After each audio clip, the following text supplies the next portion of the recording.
You ask Tiger to solve.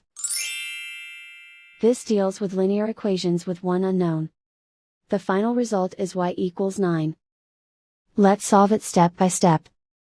Group all constants on the right side of the equation. Subtract 3 from both sides. Simplify the arithmetic.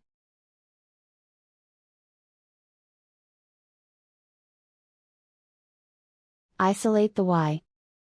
Divide both sides by 5.